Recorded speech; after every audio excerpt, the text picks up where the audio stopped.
Hey everyone, welcome to West Coast Wrenching. Today I'm going to go through how I LS swapped my 1973 Camaro. The information in this video applies to second gen Camaros and Firebirds.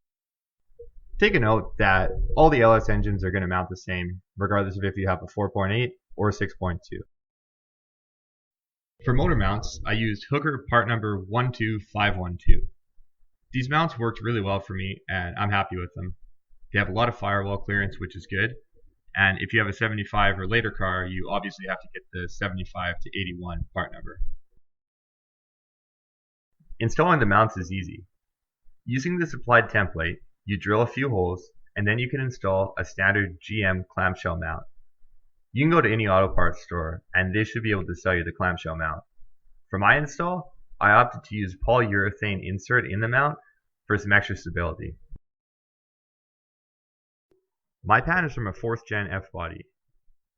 The clearance is really good, and it's probably the most widely used pan with these setups for good reason.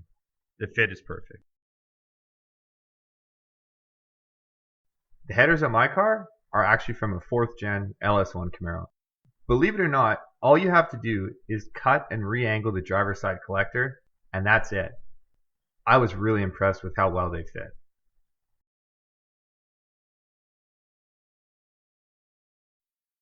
My setup is very unique in that I'm using a long crank 1999 6-liter coupled to a GM 4-speed with an internal hydraulic throw-up bearing.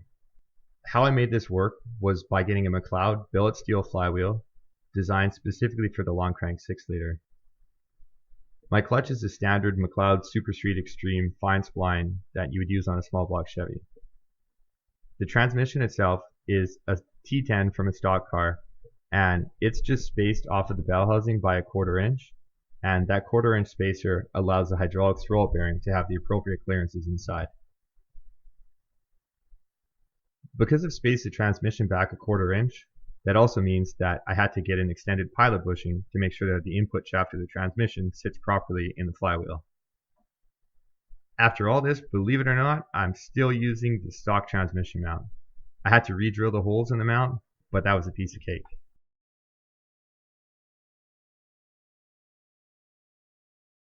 Because my car has LS3 heads, I opted to go with the LS3 rectangle port intake as well. A lot of people do use truck intakes on these cars. I know you can get away with them just fine. The stock LS3 injectors work perfectly fine with my Texas Speed 225, 230, 111 LS8 cam. The car put down 421 horsepower to wheels, and there were no fuel system problems.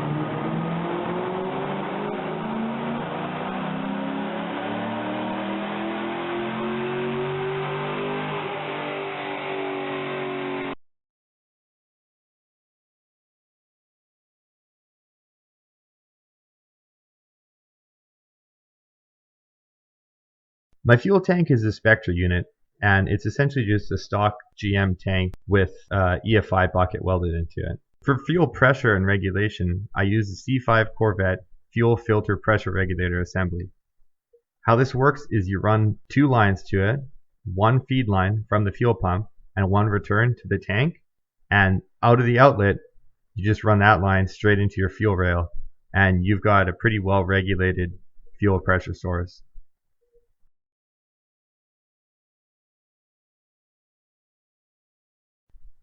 I'm running a 94mm eBay throttle body. I heard a lot of mixed reviews on them, but mine's been really good. The only thing I had to do to it before using it was lock tight the screws that hold the throttle blade in. I really didn't want to lose one of those screws into the engine. I fabricated my own accessory bracket setup. I'm using a low pressure truck style power steering pump, as well as a big high amperage truck alternator. If there's enough interest, in the future I'll make a how-to video and share some dimensions and templates on how I did this. I'm using an LS3 water pump spaced 3/4 of an inch off the block. This allows me to use my truck style harmonic balancer. My radiator is from a 4th gen Camaro, and I've got it connected to the engine using some stainless steel tubes. My intake is made out of 4-inch stainless steel. For couplers, I found that air-to-air couplers from semi-trucks were the best option because they're really resilient and strong, but they're super cheap.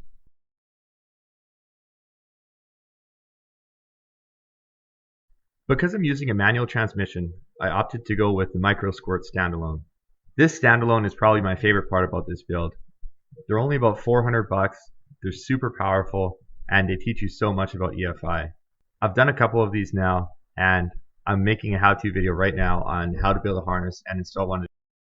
I hope this video gave you a good idea on how to LS swap your second gen. The process seems like it's confusing, but it's really not that bad. If you have any technical questions regarding this info, leave a comment below and I'll try my best to help you. I'd like to say a special thank you to everyone over at nastyz28.com as well as everyone at ls1tech.com. Without those two communities, I really wouldn't have been able to figure out all the details of this build. I've got thousands of pictures and videos of my build. If you want to see any of them, or if you have any technical questions, feel free to leave a comment below. Thanks for watching. I've got a bunch more videos in the works, so stay tuned.